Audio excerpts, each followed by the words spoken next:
સુપ્રભાત વિદ્યાર્થી મિત્રો, લાસ્ટ પીરિયડની અંદર આપણે વર્ણવિચ્છેદ શીખ્યા હતા. આજે આપણે પાઠ 2 સાચું સુખ એના વિશે સમજૂતી મેળવીશું. સાચું સુખ એટલે કે રિયલ હેપીનેસ ક્યારે આવે? બરાબર, ઘણીવાર ઘણું બધું હોવા છતાં આપણા ઘરમાં બધું જ છે, છતાં પણ આપણને સાચું સુખ નથી મળી શકતું. એટલે કે રિયલ હેપીનેસ જે આવવી જોઈએ નથી, કારણ કે આપણે બધા સંતોષી નથી. સંતોષી મતલબ સેટિસ્ફાઈડ, જે પણ મળ્યું છે એમાં આપણે સેટિસ્ફેક્શન આપણને નથી થતું. और नया हमारी इच्छाएं बढ़ती जाती हैं, हमारी अपेक्षाएं दूसरों के पास ज़्यादा है, इसीलिए हम सेटिस्फाइड नहीं. तो એટલા માટે આપણને સાચા અર્થમાં આપણે સુખી નથી થઈ શકતા. तो वो रियल हैप्पीनेस हमारे में नहीं आ सकती है. तो वो लाने के लिए हमें क्या करना चाहिए? सच्चा सुख किसमें रखा है वो हमें आज इस लेसन के ज़रिए पता चलेगा कि साचું સુખ રિયલ હેપીનેસ ક્યાંથી આવે, એના માટે શું જરૂરી છે. તો અહીં બે પક્ષીઓની વાત કરી છે, બે ચકલી છે, ચીડિયા. એકનું નામ ખુશ્બુ છે અને એકનું નામ દયાક્ષી છે. બંનેના વિપરીત ગુણ છે. विपरीत मतलब ऑपोजिट क्वालिटी है दोनों की, और वो दोनों हमें बहुत कुछ इस स्टोरी पे से वो हमें कुछ अच्छा सिखाने का यहाँ प्रयास लेखक ने किया है. तो वो हम समझेंगे. लेसन समझने से पहले हम उसके शब्दार्थ मतलब मीनिंग्स देखेंगे.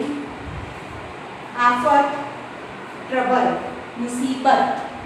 आफत, मुसीबत, उसका मीनिंग है इंग्लिश में जिसे हम बोलते हैं ट्रबल. वावाझोड़ू, साइक्लोन, विंड, संकल्प, पक्का निश्चय, फर्म डिसीजन. मैंने पक्का निश्चय किया है कि इस बार मैं प्रथम क्रम से पास हो जाऊंगी. तो संकल्प मतलब फर्म डिसीजन. ईर्षा, जेलसी, किसी की जेलसी करना, ईर्षा करना. संतोष, संतोष मतलब सेटिस्फैक्शन, उसका अपोजिट असंतोष. राइट, जब हम अनसेटिस्फाइड हैं. अभी हम लेसन को पढ़ेंगे, आपको भी मेरे साथ रीडिंग करना है. उसमें से जो हार्ड वर्ड्स है उसको समझने हैं और ध्यान से उसको हम समझेंगे और रीडिंग. पाठ 2 સાચું સુખ. આંબાના ઝાડ પર બે ચકલી મસ્ત મજાની રહેતી હતી.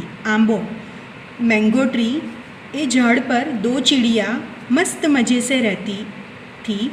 એકનું નામ ખુશ્બુ હતું, બીજીનું નામ દયાક્ષી હતું. एक चिड़िया का नाम खुशबू था, दूसरी का नाम दयाक्षी. खुशबू हमेशा प्रसन्न रहती थी. खुशबू जैसे नाम थे, खुशबू खुश, हमेशा वो खुश रहती थी, प्रसन्न रहती थी. જ્યારે दयाक्षी हमेशा दुखी रहती थी, जबकि दयाक्षी हमेशा दुख में रहती थी. खुशबू चकली बड़ी वस्तु में संतोष मानती थी. वो हर चीज़ में संतोषी थी, सेटिस्फाइड थी. रोज सवारे दाणानी शोध में निकली पड़ती थी. अर्ली मॉर्निंग वो अपने खुराक की शोध में, खोज में निकल पड़ती थी. जे कई पण वस्तु मळे ते चाँच में लावीने माड़ा में मूकती थी. जो भी उसको मिलता था अपनी चोंच में लाती थी और अपना घोंसला बनाती थी, घोंसले में रखती थी. धीरे धीरे तेणीए सरस मजानो माड़ो बनाव्यो और धीरे धीरे मेहनत करके उसने अच्छा सा घोंसला बना दिया. माड़ो मतलब घोंसला. જ્યારે બીજી बाजू दयाक्षी हमेशा उदास रहती थी. दूसरी ओर जो दयाक्षी नाम की चिड़िया थी वो हमेशा उदास रहती थी. सवारे वहली उठती नहीं, अर्ली मॉर्निंग वो नहीं उठती थी, दाणानी शोध में निकलती पण नहीं, और वो अपने खाने की खोज में भी नहीं जाती थी. झाड़नी डाली पर बैसीने विचारती, सिर्फ वो सोचती रहती थी. डाली मतलब डाली पे बैठ जाती थी, ब्रांच, और सोचती रहती थी. प्रभुए सृष्टिना दरेक जीव ने सरस मजाનું शरीर આપ્યું છે. भगवान ने सृष्टि के हरेक जीव को अच्छा बनाया है. ईर्षा करीने बोलती, ईर्षा मतलब हमने देखा जेलसी, वो करती थी और बोलती थी प्रभु मने आपवानुं भूली गया है, सिर्फ मुझे ही देना वो भूल गए हैं. दिवसों वीतता गया.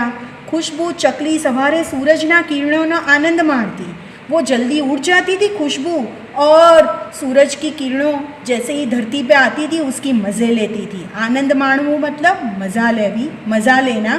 सांजे सूरज दादा ने विदाई आपीने थाकीने माड़ा में परत फरती और शाम होते ही वो अपने घोंसले में वापस आ जाती थी। परत फरती मतलब वापस आना अने आराम करती और रेस्ट करती थी। एक दिवसे जोरथी वावाझोडું આવ્યું।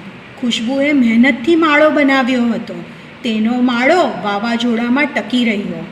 एक दिन साइक्लोन आया, जोरदार पवन फूंकायो और उस पवन से खुशबू का जो घोंसला था वो टूटता नहीं है, वो उसमें टिक जाता है, क्योंकि उसने बहुत मेहनत से उसने वो घोंसला बनाया था। और वो खुशबू अपने घोंसले के अंदर छिप जाती है और छिप के बैठ रहती है जब भी वो साइक्लोन आता है। तेणी तेमा संताई रही मतलब वो छुप के उसके अंदर बैठी रही।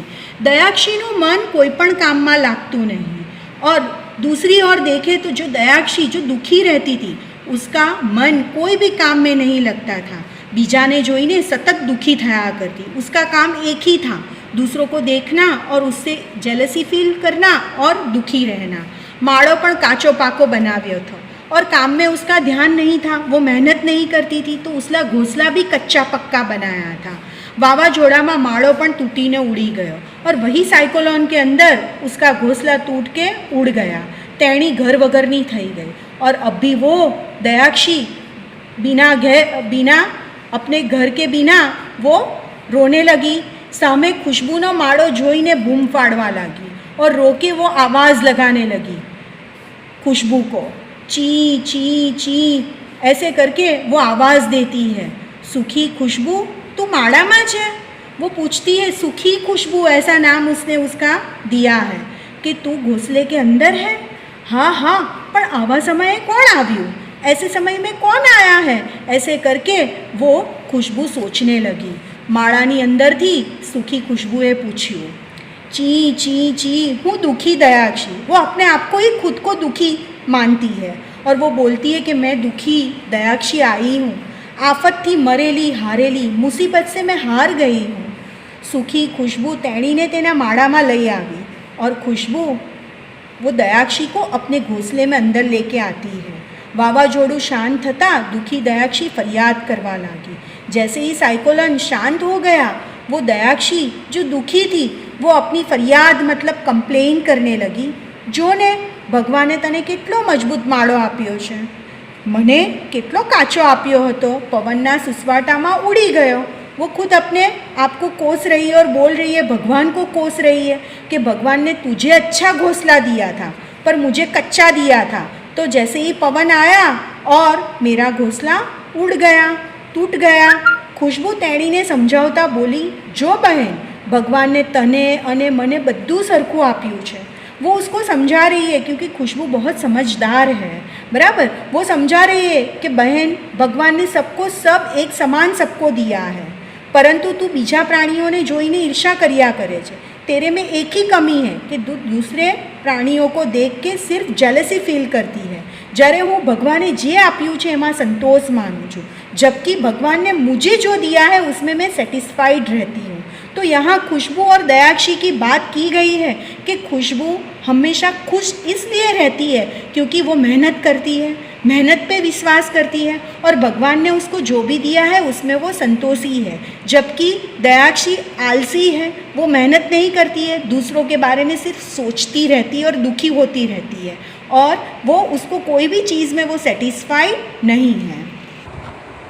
आम આપણે જોયું खुशबू અને દયાક્ષીની વાર્તા પરથી, પાઠ પરથી આપણને શીખવા મળ્યું કે જો આપણે મહેનત ન કરીએ અને બેસી રહીએ તો ભગવાન પણ આપણને સાથ આપતો નથી। અને દયાક્ષી જે દુઃખી પોતાની જાતને જ ખુદ દુઃખી કહેવડાવે છે અને ભગવાનને દોષ દે છે।